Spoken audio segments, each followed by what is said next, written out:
E aí, gente, tudo certo com vocês? Bom dia. Bom dia, Geldes.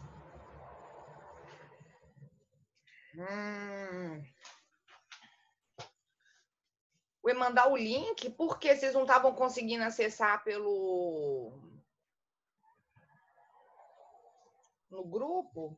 Eita, gente, agora vocês vão ter que... Deixa eu tentar achar aqui. Pois é, hein? Mas, bom, deixa eu até ver aqui, peraí.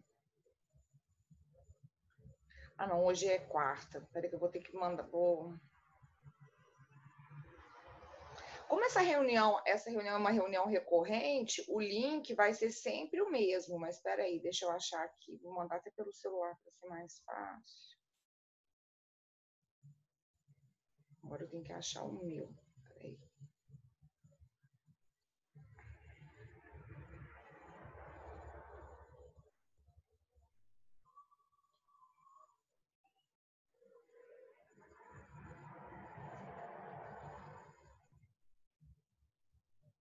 Peraí.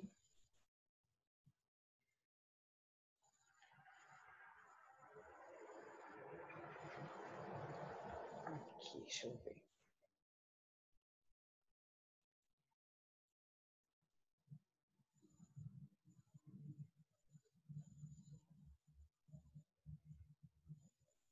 Te mandei aí, Geldes.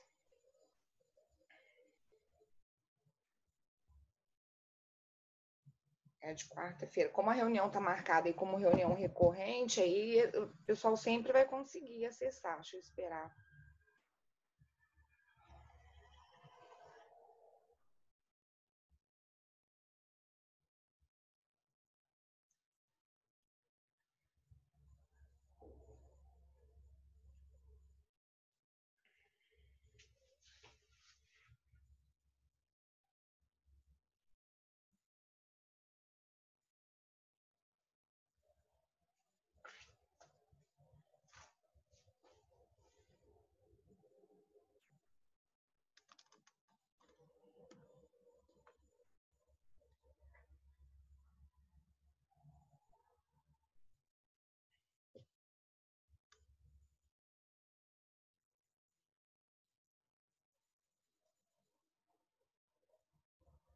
Bom, então o pessoal está chegando. Vou começando, senão a gente perde muito tempo. Bom, gente, então, dando continuidade àquilo que nós vimos na aula passada, me corrijam se eu estiver errada, mas ao que me parece, na última aula, o último ponto, nós estávamos tratando de culpabilidade, e o último ponto que nós abordamos, eu comecei a falar com vocês sobre potencial consciência da ilicitude do fato, não foi isso? Isso mesmo, né? Tá, então vamos compartilhar aqui, vamos voltar lá para aquele nosso roteirinho.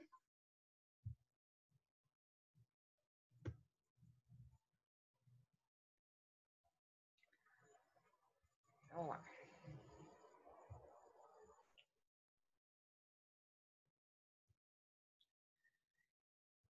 Então, vimos as considerações dentro da imputabilidade, né? Falei, tratei de uma série de particularidades, seja em relação ao inimputável em razão da idade, da doença mental, falamos do indígena, falamos de emoção e de paixão, e aqui a gente entra especificamente no segundo elemento da culpabilidade, que seria a potencial consciência sobre a ilicitude do fato, ou potencial consciência da ilicitude do fato.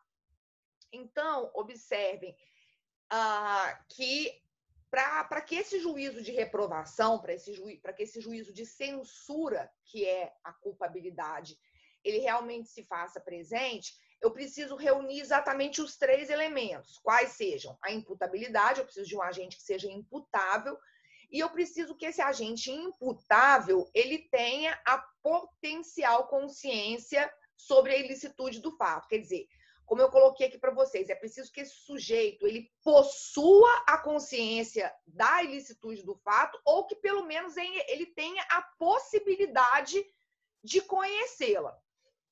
Frisei aqui dentro de potencial consciência da ilicitude, há aquela questão que vai acabar sendo uma decorrência, né, do artigo 21 do Código Penal, que nos diz, na sua primeira parte, que o desconhecimento da lei ele é inexcusável. Você não pode alegar o desconhecimento da lei. Pressupõe-se que as leis são de conhecimento geral.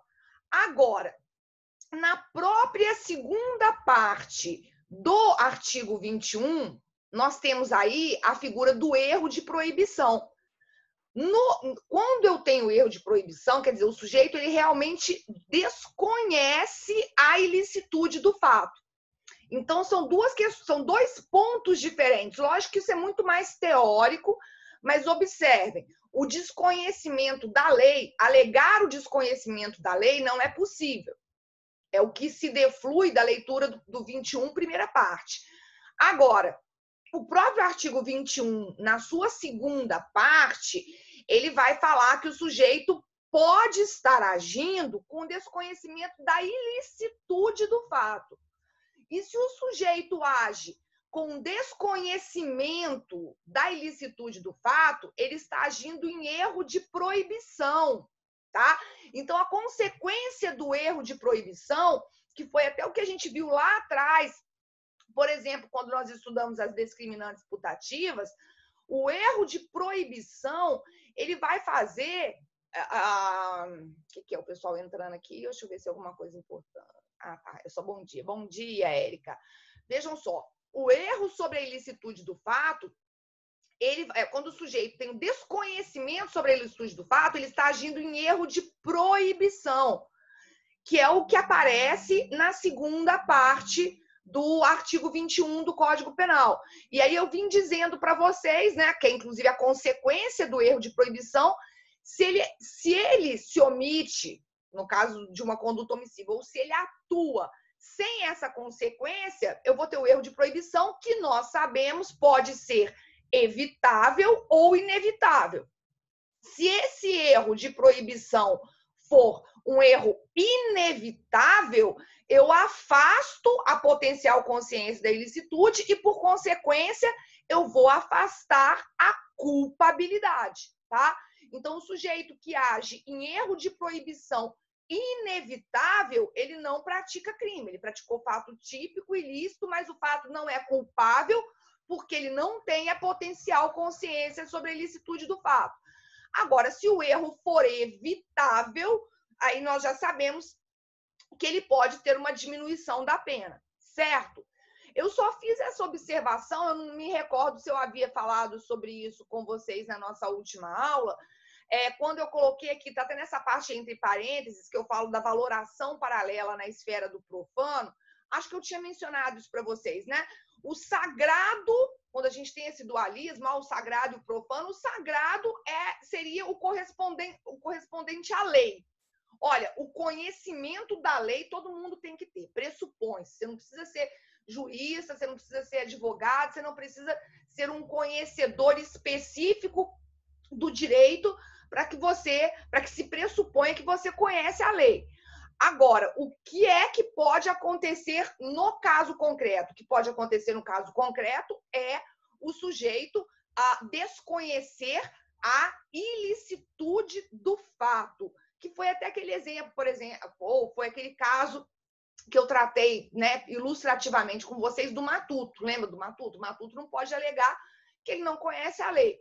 Mas, naquela situação concreta, quer dizer, na esfera do profano, no caso concreto, o sujeito ele realmente não tem condições, ele não possui, de fato, essa consciência sobre a ilicitude do fato.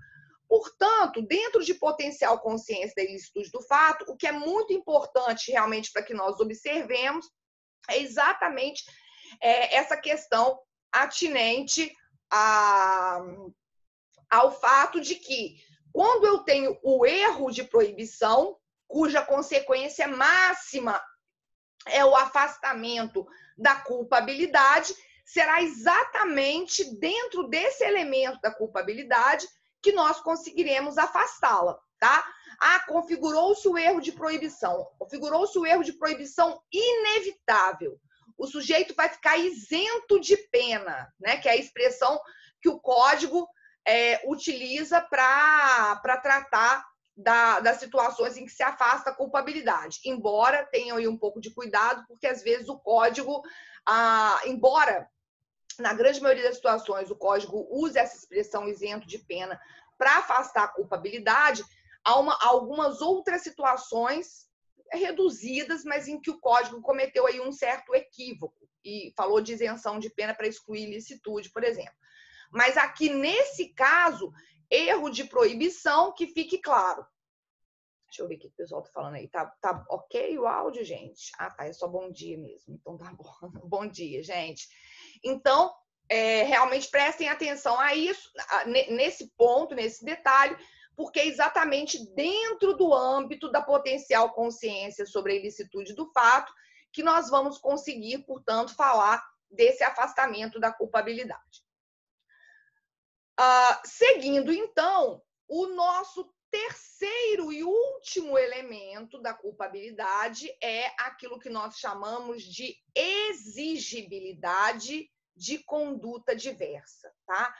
Vejam, para que esse terceiro elemento se faça presente, é preciso que realmente, no caso concreto, eu possa exigir daquele sujeito uma conduta diferente da que ele praticou. E para isso, quer dizer, para afastar esse elemento, a exigibilidade de conduta diversa, quer dizer, para se compreender que esse sujeito ele agiu, mas naquela situação não era possível lhe exigir uma conduta diferente, nós vamos recorrer ao artigo 22 do Código Penal. O artigo 22 do Código Penal, ele traz as situações ou as causas entendidas como causas legais que afastam a exigibilidade de conduta diversa, ou então podemos usar a expressão que figura aí a contrário senso.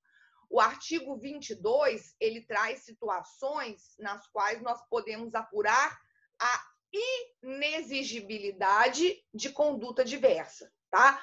Quando eu tenho aqui a configuração de uma dessas causas legais, o que acontece? Eu tenho inexigibilidade de conduta diversa. Não era possível, naquele caso concreto, se exigir do sujeito uma conduta diferente. E aí nós examinamos primeiro as causas, então, as causas legais, que estão lá no artigo 22. A primeira dessas causas legais que vão se prestar... Não, cuidado, Geldes, olha só, são duas coisas diferentes. O requisito para se configurar a culpabilidade é exigibilidade de conduta diversa. Naquela situação concreta, pode se exigir do sujeito uma outra situação. Quando eu passo a analisar essas situações, essas causas que vão afastar a exigibilidade de conduta diversa, essas situações aqui que nós estamos começando a analisar são situações de inexigibilidade de conduta diversa, tá?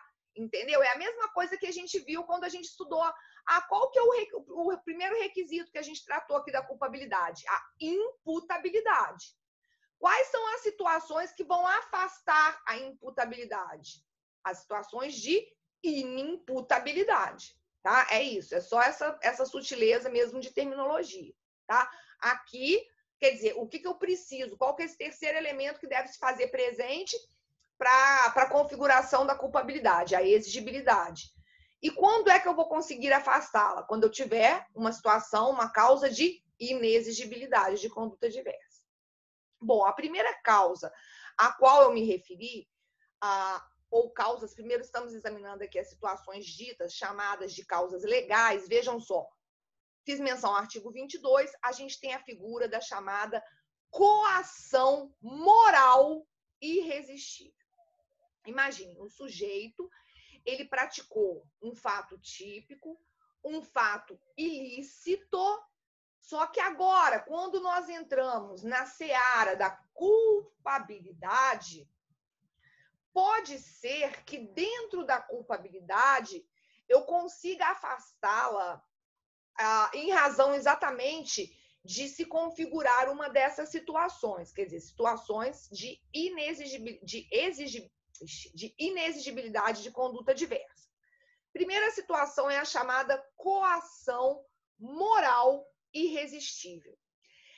Atenção, porque essa coação moral irresistível, ela recorrentemente ela é chamada de vis compulsiva. É a terminologia em latim, que inclusive vai se contrapor ao que nós vamos examinar aqui logo na sequência, já que eu coloquei isso no quadrinho, que é a chamada vis absoluta, tá? Ou a vis corporalis, que é a coação física irresistível. Então, atenção, porque a situação que nós estamos examinando é a situação de coação moral, a coação moral irresistível.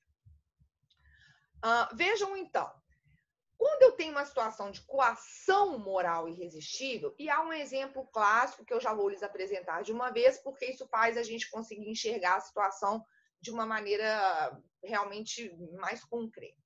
Imagine que um determinado sujeito, gerente de um banco,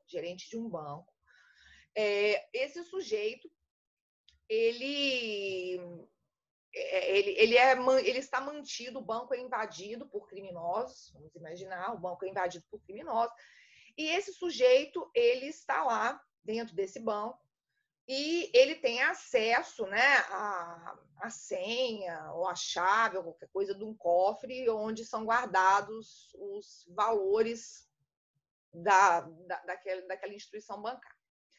Imagine, então, que o grupo criminoso insiste para que o gerente possa ter acesso, né, para que o gerente possa abrir o cofre e lhes repassar esse valor em dinheiro. E aí pensem que esse gerente, o gerente, além de estar sob a mira de uma arma, vamos imaginar que a família desse gerente está mantida refém por parte de um grupo, né, de um subgrupo que integra essa associação criminosa, que foi lá realizar esse assalto, esse roubo ao banco. Então, o gerente, imagine, pode ser que o gerente nem estivesse na agente. Olha, o gerente, ele é rendido, né? A família dele está mantida refém. E o que o gerente faz? O gerente vai até o banco, fora do horário, abre o cofre e entrega esse valor aos criminosos. Na melhor das hipóteses, vamos imaginar que esse gerente poderia estar cometendo furto, porque ele está praticando um fato típico, né? Ele está subtraindo ali a coisa alheia móvel. Ele não está abrigado por nenhuma excludente da ilicitude. E, na verdade, para que a gente consiga afastar a responsabilização penal desse gerente, como ou do que eu poderia me valer? Poderia me valer exatamente, olha, indo para o campo da culpabilidade.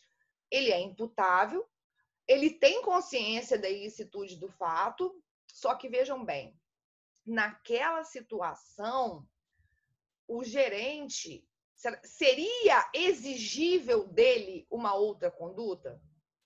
Acho que não, né? Então, vejam, é um caso típico de coação moral irresistível. Tá? Quando o sujeito, esses casos de, às vezes, algum tipo de chantagem envolvendo familiares, né? Isso vai importar numa coação moral, que aí, lógico, para que se afaste realmente a culpabilidade, para que a gente configure uma hipótese de inexigibilidade de conduta diversa, eu preciso que essa coação ela seja irresistível, tá? Então, o sujeito está sofrendo algum tipo de ameaça, o sujeito, ele naquele momento, realmente não dá para imaginar outra coisa que ele pudesse, que ele pudesse fazer, se não praticar a conduta que lhe está sendo exigida. Então, quando a coação moral for uma coação moral irresistível, foi o que eu coloquei para vocês no quadrinho, exclui-se a culpabilidade do coagido e o coator, né, o coator, que é aquela pessoa, nesse exemplo, as pessoas que estão lá, mantiveram a família do gerente sob a mira das armas deles. Olha, o coator, lógico, o coator vai responder pelo crime. Olha, no nosso exemplo, o grupo criminoso vai responder pelo roubo ao banco, tá? Agora, então, o coator responde pelo crime praticado pelo coato. Eu coloquei aí até para vocês saberem essas expressões. A gente fala coagido ou coato, que foi aquela pessoa que sofreu a coação moral, no caso, nesse exemplo aqui, irresistível. Então, o coator vai responder pelo crime, normalmente, e vai responder pelo crime com a pena agravada. A pena acaba sendo ainda agravada porque ele se valeu dessa pessoa, né, de uma interposta pessoa, aplicando uma coação moral irresistível. Então, o sujeito, o coator ou os coatores vão responder pelo crime com a pena agravada e o coagido vai ter a sua culpabilidade afastada por inexigibilidade de conduta diversa. Agora, cuidado, porque essa coação moral, ela é chamada de vis compulsiva, para se contrapor à chamada coação física irresistível. A coação física irresistível é a chamada vis absoluta ou vis corporalis, quer dizer, a coação física. Essa hipótese de coação física irresistível é uma hipótese que, do ponto de vista concreto, é mais difícil da gente imaginar. Mas vejam só, às vezes a gente se depara com uns exemplos, né, meio bizarros, aquelas coisas que o direito penal acaba tendo que inventar para poder ilustrar umas situações meio complicadas da gente enxergar aí de maneira usual. Mas imaginem que o sujeito, ele está imobilizado, o sujeito está totalmente amarrado e um terceiro, um coator, o sujeito que está lhe aplicando a coação física, o sujeito colocou uma arma nas mãos desse sujeito, do coagido, e ele vai através da violência física que ele está empregando, ele faz com que esse sujeito, em tese, ele acabe por deflagrar um disparo, tá? Então, o sujeito está lá, ele está imobilizado, ele está sendo apertado pelo outro e, com isso, ele acaba por disparar, por efetuar um disparo de arma de fogo, matando alguém. Olha, na verdade, se o sujeito agiu sob coação física irresistível, a coação física, ela não entra aqui no campo da culpabilidade. Sabe por quê? Porque no caso da coação física, não há conduta. Não há conduta. O sujeito não agiu com dolo, não agiu com culpa. Ele, na verdade, ele foi completamente coagido do ponto de vista físico por esse terceiro, por esse coator. Então, como não há conduta por parte do coagido, exatamente porque não há voluntariedade, o coator responde pelo crime, o coator responde pelo homicídio, nesse nosso exemplo. E vejam, esse coagido, quando ele sofre violência física irresistível, ele não pratica sequer fato típico. Não há que se falar sequer do fato típico. Porque um dos elementos do fato típico não é a conduta? Não há conduta, tá? Então, esse é um ponto muito importante. Nós precisamos saber distinguir a coação moral irresistível. Essa sim, se a coação é moral irresistível, afasta-se a culpabilidade por inexigibilidade de conduta diversa em relação ao coagido. O coator responde pelo crime, inclusive com a pena agravada. Agora, se a hipótese é de coação física irresistível, que é a vis absoluta, o coagido ele também naturalmente não responde pelo crime, só que o que ficou afastado não foi o próprio fato típico, tá? Foi o próprio fato típico em razão da ausência de conduta. Então, saibam essa distinção. Coação moral irresistível. Qual é a consequência? Afasta-se a culpabilidade por inexigibilidade de conduta diversa. Coação física irresistível. Afasta-se o próprio fato típico por ausência de conduta, tá?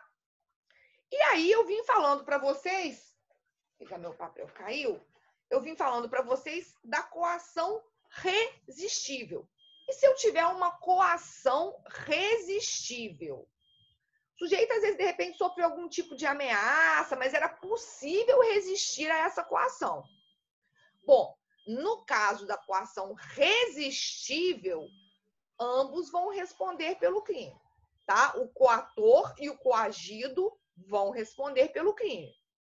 Este, no caso, o coagido, com uma atenuante do 65, inciso 3º, e aquele, o coator, com uma causa, com uma agravante, que é a agravante do artigo 62, inciso 2º, tá? Então, se eu conseguir a coação resistível, ela não vai afastar o crime. Imaginem que uma pessoa sabe algumas coisas meio horríveis sobre mim, né?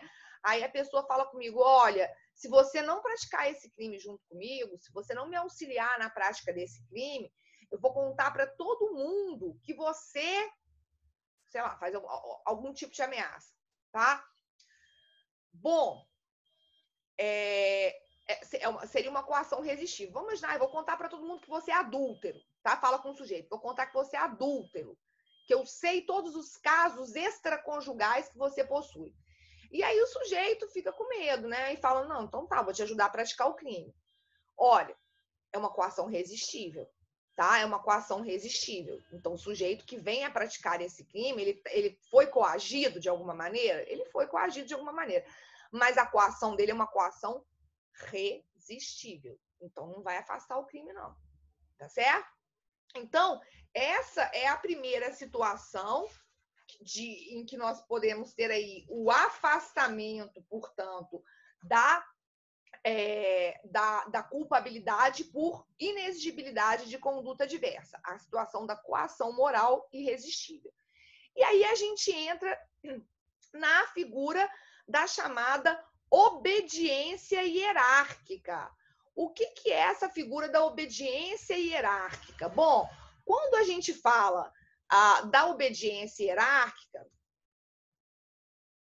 a gente observa que é uma outra situação, é uma outra causa prevista na lei que se presta a afastar a exigibilidade de conduta diversa na seguinte situação. Existe uma ordem, tá? Existe uma ordem que é ilegal, mas só que ela não é manifestamente ilegal, porque se a ordem for manifestamente ilegal, olha, tá na cara que aquela ordem é ilegal. Ela é emanada de um superior hierárquico e é dirigida a um subordinado. Vejam, essa excludente aqui, essa situação de inexigibilidade de conduta diversa, eu coloquei até essa observação para vocês, como ela pressupõe ordem não manifestamente legal, que emane de superior hierárquico e que seja dirigida a um subordinado, ela só vai valer na esfera das relações de direito administrativo. Quando eu falo relações de direito administrativo, fiquem atentos, porque a que eu estou me referindo? Eu estou me referindo a relações de direito público. Então, no campo das relações de direito privado, não dá para a gente falar de obediência hierárquica, tá? Aqui eu realmente preciso que nós estejamos no campo das relações de direito público, tá? Então, aqui é direito público. Vejam só,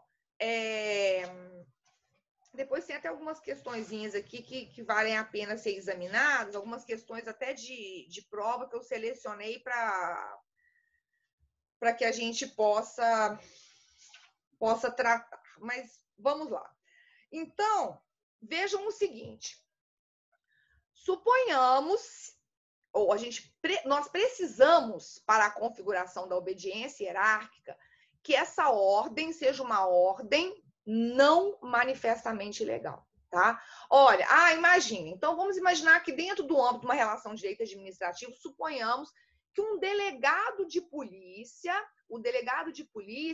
ele determina, ele dá uma ordem a um agente de polícia, para que o agente de polícia, ao ir cumprir uma intimação, por exemplo, para que um determinado sujeito compareça à delegacia de polícia, para que esse agente mate o sujeito que está sendo intimado. O que é isso?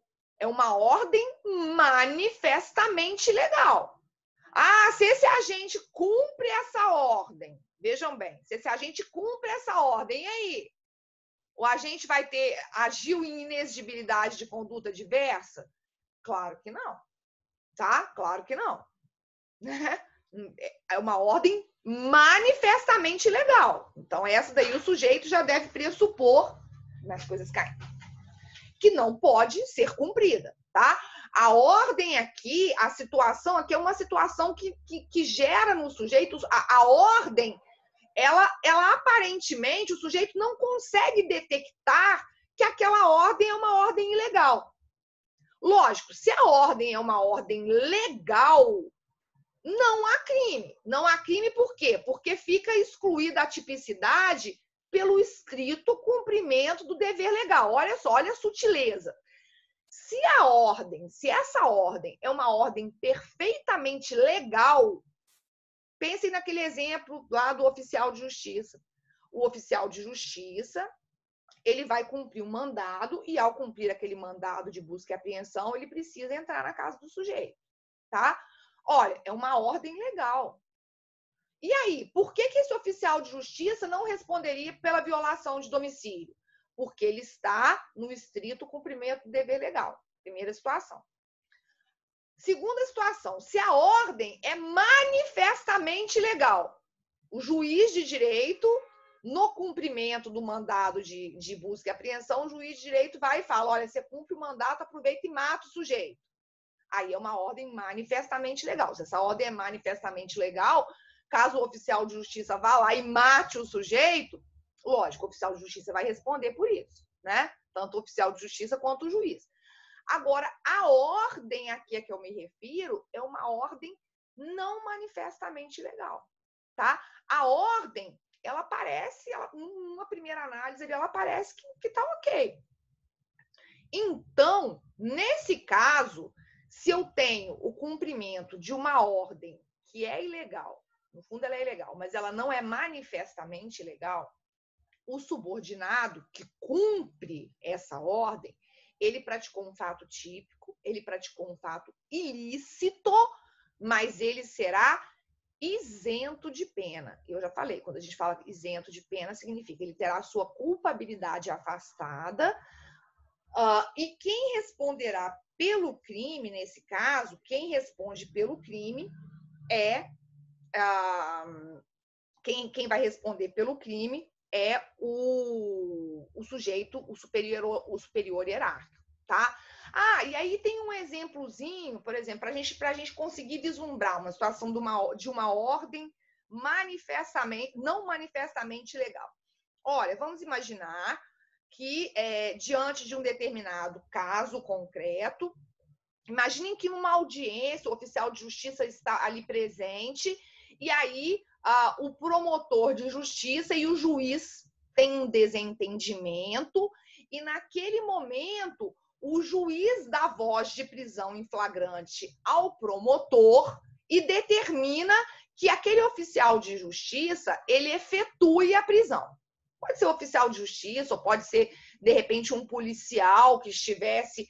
Mas é melhor que seja um oficial de justiça para a gente ver a relação de hierarquia direta, né? Porque a relação de hierarquia do juiz com o policial não seria tão direta. Tá? O oficial de justiça vai e efetua essa prisão em flagrante, algema o promotor e coisa do tipo. Só que, vejam só, o promotor de justiça, ele não pode ser preso em flagrante por um crime que é afiançável. Suponhamos que o crime em questão, o crime supostamente praticado, digamos que o promotor tenha ofendido o juiz ou alguma coisa desse tipo. O crime seria um crime de injúria ou alguma coisa do tipo. É um crime que tem pena pequena. É um crime que, em tese, é um crime afiançável. É afiançável. Só que no meio daquela situação, o oficial de justiça recebe essa ordem do juiz, efetue a prisão em flagrante. E o oficial de justiça, às vezes, ele não tem o discernimento, o conhecimento para avaliar naquele caso concreto que não é possível efetuar a prisão em flagrante do membro do Ministério Público em flagrante delito por crime afiançável. E aí o oficial de justiça vai lá e efetua a prisão. Bom, o oficial de justiça, por exemplo, responderia por um eventual crime de abuso de autoridade? Não. Não, por quê? Porque essa ordem é uma ordem não manifestamente ilegal, tá? Ela, no fundo, ela é ilegal? Ela é ilegal. O juiz sabe disso, mas ela não é manifestamente ilegal. Então, nesse caso, como é que eu consigo afastar a responsabilidade penal desse oficial de justiça?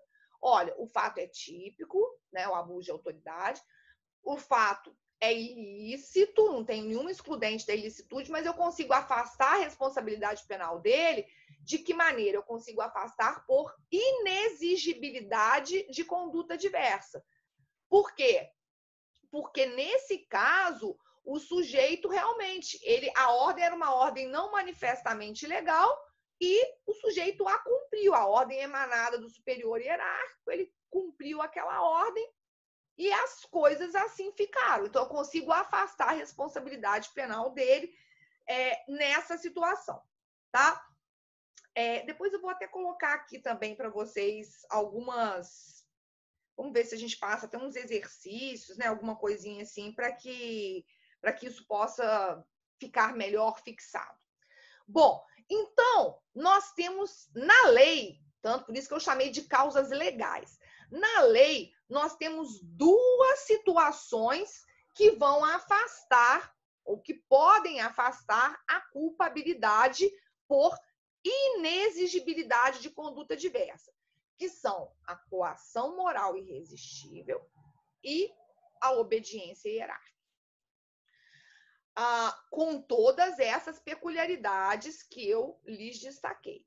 Agora, para fechar, para concluir o nosso estudo de culpabilidade, eu preciso fazer menção a vocês das chamadas causas supralegais. Sempre tem que ter uma coisa supralegal, né? Para complicar um pouquinho a nossa vida. Vejam só, em relação a essas causas supralegais, eu fiz uma observação dizendo que não é pacífica essa aceitação, até porque isso não está na lei, mas nós fomos chegando, ou moldou-se, foram moldadas essas situações até com base em muitas decisões jurisprudenciais, tá? A própria jurisprudência, diante de alguns casos concretos que foram levados ao julgamento pelos tribunais, a jurisprudência foi meio que formando um entendimento no sentido de afastar a culpabilidade por inexigibilidade de conduta diversa nessas situações aqui. A primeira situação que eu trato para vocês, ou a qual eu me refiro aqui, é aquilo que nós chamamos de cláusula de consciência. Olha só, cláusula de consciência. Vejam só, essa cláusula de consciência, ou às vezes fala-se cláusulas, fato de consciência, mas essa cláusula de consciência, ela está pautada em determinadas ações, não vamos falar só de determinadas condutas, né? Melhor falar conduta, que abrange a ação ou omissão, em determinadas condutas que o sujeito pratica por motivo de consciência ou por motivo de crença. Vejam só, por motivo de consciência ou por motivo de crença. Olha, vamos imaginar, e essa é uma das situações concretas nas quais nós verificamos aí julgados nesse sentido. Vejam, isso não está na lei, tá? Acabou que a gente viemos colocando, tratando de cláusulas de consciência, porque a jurisprudência veio formando um entendimento que acaba sendo robusto em relação a isso. Sobre a cláusula de consciência, um caso concreto. Vocês já devem ter observado, apesar do que eu não sei se pessoal, vocês estão bem no início, vocês já tiveram oportunidade de ir ao fórum, de assistir audiências ou coisas do tipo, é muito comum que nessas salas de audiência, principalmente salão de tribunal do júri, é muito comum que você tenha aquela imagem de Cristo num crucifixo, tá? E existem pessoas adeptas de determinadas religiões que rechaçam, que repudiam essa figura. Vamos imaginar que uma pessoa que é fiel, que é crente em determinados dogmas ou pertence a uma determinada religião, que repudia aquela imagem do crucifixo, de Jesus Cristo crucificado. Então, a pessoa foi intimada a figurar como testemunha num determinado processo, digamos, e essa pessoa entra na sala de audiências e quando ela, já de imediato, se depara com aquela imagem do crucifixo, ela se recusa a depor. Eu não vou depor nessa sala com crucifixo, porque isso viola em absoluto todas as minhas crenças religiosas e ficar aqui com essa imagem, isso me faz muito mal. Olha, a testemunha tem opção de falar, não, eu quero ser testemunha, eu não quero ser testemunha, não. Inclusive, existe um crime, que é o chamado crime de desobediência, tá? Não sei se alguém aí já foi convocado ou coisa do tipo a depor, a figurar como testemunha. Quando a pessoa é intimada, no próprio mandado de intimação, lá embaixo, vem até uma transcrição do artigo que trata do crime de desobediência, tá? Então, vejam, o sujeito entrou lá na sala de audiência, viu a imagem do Cristo crucificado e falou, tô fora. Não vou depor. E aí o juiz também bate o pé, fala, então não vou tirar o crucifixo, e etc, etc. E aí o que acontece? Em tese, esse sujeito estaria praticando o crime de desobediência. Como é que eu conseguiria afastar a responsabilidade penal dessa testemunha que se recusou a depor diante dessa imagem? E aí não precisa ser só o crucifixo, às vezes são imagens sacras, tá? Ou ao revés, imaginem que naquela sala de audiências, o juiz ele é adepto de alguma outra seita religiosa. O juiz ele é budista, então lá na sala de audiência tá cheio de imagens de Buda, nós temos lá uns incensos, né? E a pessoa é uma pessoa muito religiosa, ela tem pavor dessas coisas. Chega lá e quando vê aquilo fica morrendo de medo, achando que é culto satânico, não sei. Né? Às vezes tem gente que tem muito medo. A pessoa realmente, ela naquele momento se recusa a testemunhar. Olha, o fato, essa recusa da testemunha é fato típico, é fato ilícito. E aí, quando eu entro no campo da culpabilidade, o sujeito é imputável, ele tem a potencial consciência da ilicitude do fato, porque ele sabe que ele tem que depor, mas como é que eu conseguiria afastar essa responsabilidade? Eu não entro aqui na coação moral irresistível, nem na coação física irresistível.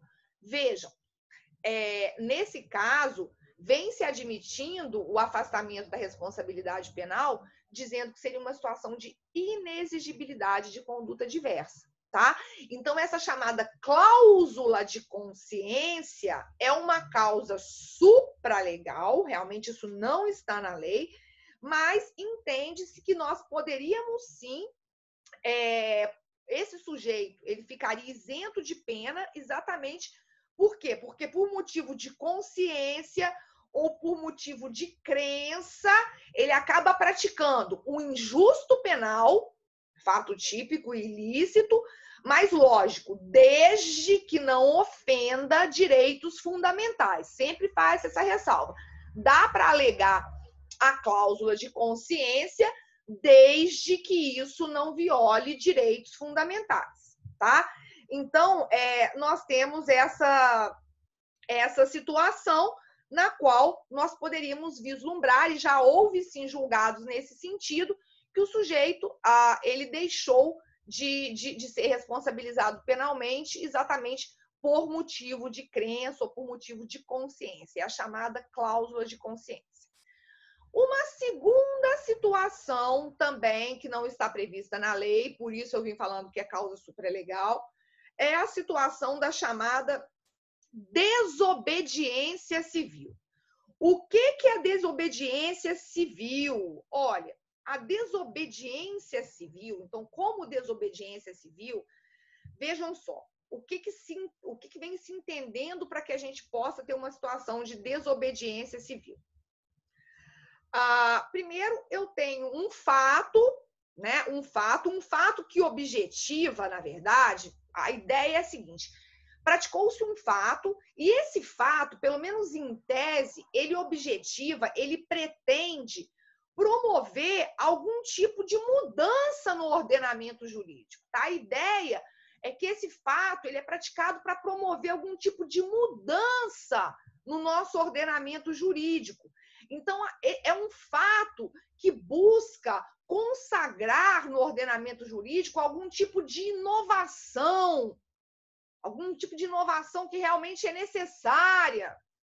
Poxa, mas como é que isso aconteceria? E vejam, costuma-se dizer que para que essa desobediência civil possa ser realmente configurada, possa ser reconhecida, eu preciso que a desobediência se dê com o objetivo de proteger direitos fundamentais, tá? Então, para que a gente possa realmente imaginar isso como algo de fato possível, eu preciso que ela se dê para proteger direitos fundamentais, esse é o primeiro ponto, e mais, que o dano causado por essa desobediência civil não seja um dano relevante, tá? Então, eu preciso desses dois requisitos aqui para cogitar da aplicação da desobediência civil como uma situação que afastaria que seria de inexigibilidade de conduta diversa. Então, além disso, fato que tem por objetivo promover uma alteração importante no ordenamento jurídico, é um fato que busca a incorporação de uma inovação que é realmente clamada pela sociedade civil, é um fato que é mais inovador do que destruidor, é um fato que precisa de requisitos, ele precisa ele se dá com o objetivo de proteção de direitos fundamentais e mais, esse dano causado, ele não pode ser um dano relevante. Qual que é o exemplo clássico de desobediência civil, que inclusive foi o que ensejou a formação de uma jurisprudência, incluindo a desobediência civil dentro desse rol aí de situações de inexigibilidade de conduta diversa. Caso clássico. Invasões do MST. Essas invasões de grupo do movimento sem terra. Olha, se nós formos pensar sob o ponto de vista penal, de um direito penal estritamente legalista,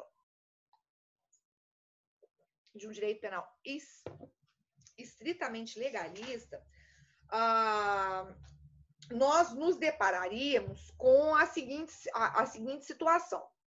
Olha, o MST invade um determinado local, uma determinada propriedade. Eu tenho crime nisso, eu tenho fato típico, eu tenho fato ilícito, tá? Só que, vejam, aquele grupo, E aí, isso também, eu estou falando do MST, mas às vezes vale para esses grupos também de sem-teto, essas invasões, às vezes não tem determinadas construções, né, dentro da cidade, construções que estão paradas ou que estão abandonadas, que são invadidas por grupos de famílias, para que lá elas possam fazer a sua moradia, ou essas invasões dos grupos sem terra, em grandes propriedades, para que isso funcione, né? Pelo menos em tese. Eu falei para vocês que a ideia seria que houvesse a proteção, a ideia é promover algum tipo de modificação no ordenamento jurídico, ou a ideia é se promover realmente a efetivação de direitos fundamentais. Olha, o grupo sem teto invadiu aquele local porque eles querem assegurar o seu direito de propriedade. Eles querem assegurar o seu direito constitucional à moradia, a um mínimo de dignidade. Ou o grupo sem terra invadiu aquele local porque a Constituição prega a realização de reforma agrária, mas essa reforma agrária não se implementa de verdade dentro do nosso país. Então, por isso que eu vim falando que a ideia é que esse movimento, é que esse ato praticado, ele busca a efetivação de algum tipo de direito e ele busca promover algum tipo de inovação na lei que realmente não está sendo inovada, que não está sendo feita, tá? Então, como é que eu afastaria a responsabilidade penal dessas pessoas? Ou como é que, de fato, a gente verifica a jurisprudência afastando a responsabilidade penal? Em caso de invasão de sem terra, em caso de invasão de sem teto. Bom, nesses casos, o que nós teríamos seria, então, a situação de inexigibilidade de conduta diversa pautada nessa cláusula supralegal chamada de desobediência civil. Agora, vejam que quando eu falei para vocês aqui, logo que eu fui falando, olha, gente, mas para que essa desobediência civil se configure, com base no que a própria jurisprudência vem preconizando, eu preciso que a desobediência tenha se dado para proteção, para fins de proteção, para fins de se assegurar algum tipo de direito fundamental. E mais, eu não posso ter nenhum tipo de dano relevante. Então vamos imaginar numa invasão do MST que o grupo ele chega armado, fortemente armado, ele chega naquele local desferindo tiros, ele chega naquele local destruindo a propriedade. Aí não dá para falar que é uma hipótese de desobediência civil que vai afastar a culpabilidade, tá? É muito importante que esses grupos aí que vão lutar de maneira mais vigorosa, de maneira mais concreta para implementar determinados direitos, eles o façam de maneira pacífica, tá? Então, quando eu começo a ter depredação, quando eu começo a ter confronto armado, quando eu começo a ver emprego de violência, aí não dá para falar, não dá para cogitar essa desobediência civil como uma situação, como uma causa supralegal de afastamento da culpabilidade por inexigibilidade de conduta diversa, ok? E aí nós vamos para a situação dos chamados conflitos de deveres, né? Esses conflitos de deveres, eles acabam abrangendo determinadas situações nas quais a pessoa ela vai enxergar, ela tem determinados deveres e para que possa cumpri-los, ou para que possa cumprir um deles, muitas vezes ela vai ter que descumprir outro.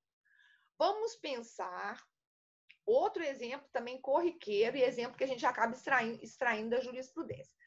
Vamos pensar no caso daquela a mãe sozinha, que tem lá 4, 5 filhos e ela precisa sair de casa para trabalhar, tá? Ela precisa sair de casa para trabalhar.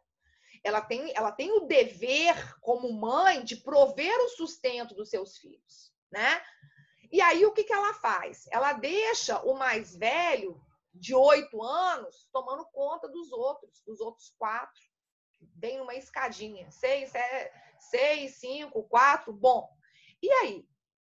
A mãe, ela teria o dever, olha a situação de conflito, né, na qual a mulher se encontra.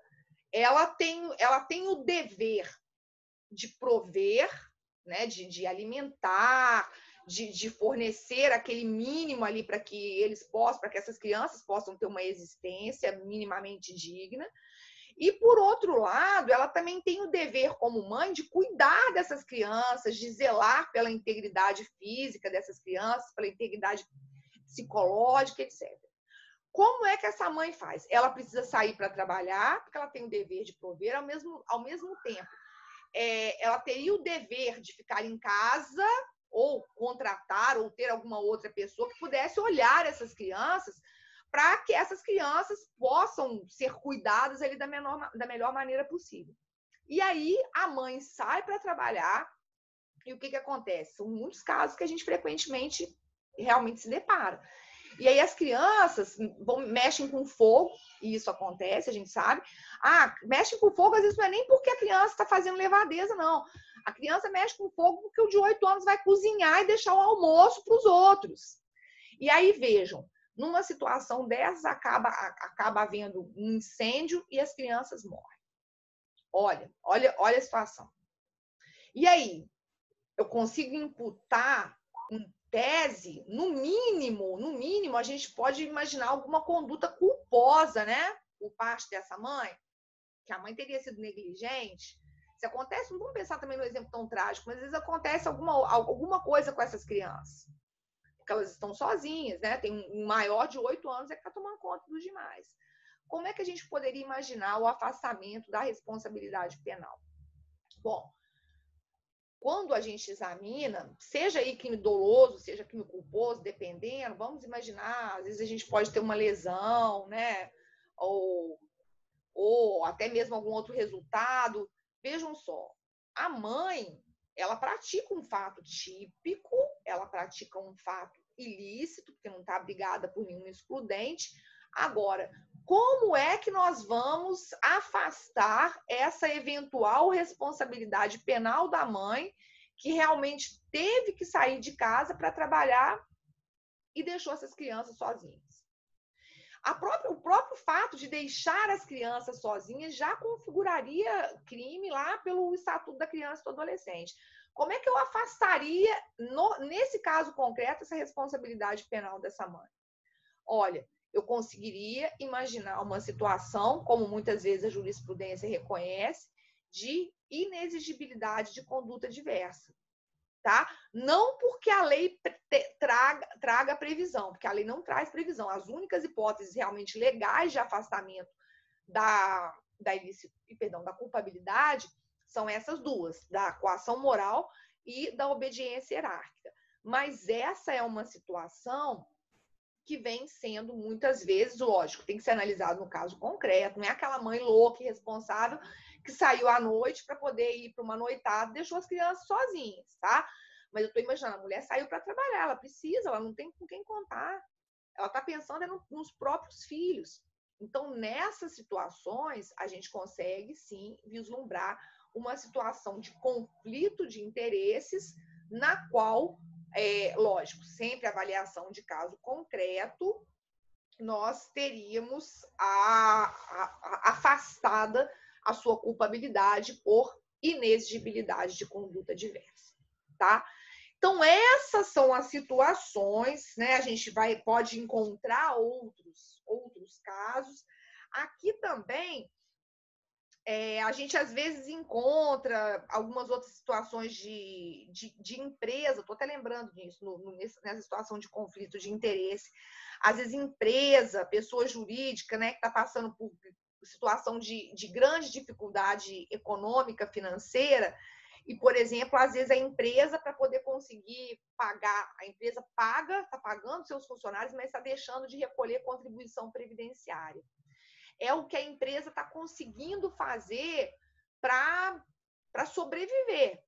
E agora, então, né, nesses tempos de tanta dificuldade que a gente tem que estar preparado para enfrentar uma crise danada, o que a empresa optou? A empresa não fechou as portas, a empresa está pagando o salário dos funcionários, mas ela não está recolhendo contribuição previdenciária. Não recolher contribuição previdenciária é crime. como é que eu poderia afastar por parte aí, né, do dirigente, do proprietário dessa empresa, uma eventual responsabilidade penal numa situação dessas. Crise econômica instaurada e o sujeito ele está cumprindo um dever, que é pagar os funcionários, mas ele está descumprindo outro, que é recolher as contribuições previdenciárias, dever este que acaba configurando o crime. Também já vimos jurisprudência sobre isso, né, em algumas situações peculiares, que, diante desse conflito de deveres, você poderia pensar, sim, em afastar a responsabilidade penal desse sujeito, desse proprietário da empresa, por inexigibilidade de conduta diversa. Tá? Ok, gente? Então, essas são as principais e últimas considerações nossas sobre culpabilidade. Tá? Com isso, nós fechamos a parte de culpabilidade. Já na próxima semana, eu acho que a gente já entra, né, no próximo ponto, que eu acho que é concurso de pessoas. Tá? Nem falta muito, eu vou ter até que ir mais devagar, porque eu acho que concurso de pessoas é o último ponto da nossa matéria. Tá? Bom, mas e aí? Tudo tranquilo? Tudo legal? Compreenderam? Alguma pergunta? Alguém quer falar alguma coisa? Vamos lá. Amanhã é feriado. Amanhã é feriado. Essa semana, hoje vai ser nosso Shell 18 para descansar e ficar em casa. Nossa, gente, mas para mim, gozado, né? Que para mim tá fazendo diferença. Eu não preciso ficar dando aula. Para mim tá fazendo diferença. Agora, descansar, dormir. O engraçado é que as pessoas todas na quarentena às vezes ficam reclamando de um certo tédio e tal. Aqui não tem tédio, não, gente. Não tem, né? Lógico que tem essa necessidade da gente se movimentar, porque tem horas que isso é meio desesperador. Mas, enfim. Gente, então, olha, com isso, nós já vimos tudo de ilicitude, nós já vimos tudo de as crianças. Quem tem criança, a paz, né? A tranquilidade, dormir, isso aí você esquece. Ver Netflix, socorro. Gente, então, na semana que vem, nós nos encontraremos novamente, estaremos aí firmes e fortes, né? Desejo a vocês uma boa Páscoa, né? Tá até esquisito, né? Páscoa, nesse contexto aí de tantas incertezas, mas vamos continuar firmes, vamos torcer para que as coisas realmente se acalmem, para que tudo se torne mais seguro, para que nós possamos estar juntos novamente. Aí a Vivian está perguntando se amanhã... Não, amanhã não tem. É porque amanhã seria aula minha, né? Não tem. Não tem aula nem ovo de Páscoa, tá mais barato.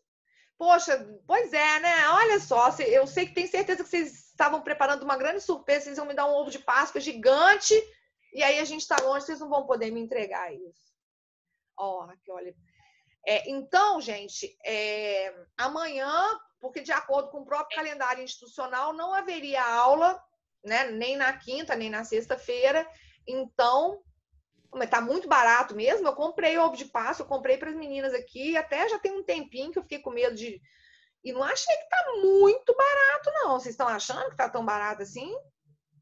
Então, vocês estão ricos, eu tô muito pobre, porque não é possível. Ah, tá. O Marcos já tá falando caro demais. No Sans tá metade mesmo do preço? Sério? Bom.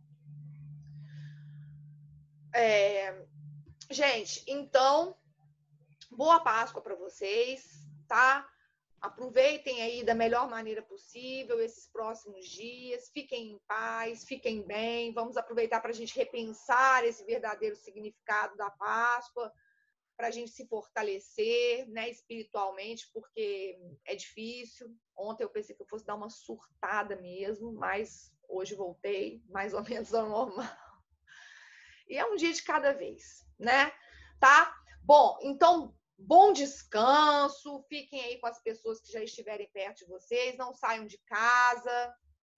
No sábado tem live do Gustavo Lima, né? Que tá todo mundo falando disso, então acho que dá uma animada na galera. Não façam coisas arriscadas, tá? Tentem sair de casa só realmente para o necessário e estudem. Porque daqui a pouco a gente volta e aí o bicho vai pegar. Tá bom? Gente, beijo para vocês. Boa Páscoa. Tudo de bom. E a gente se fala. Tá? Até semana que vem. Tchau, gente.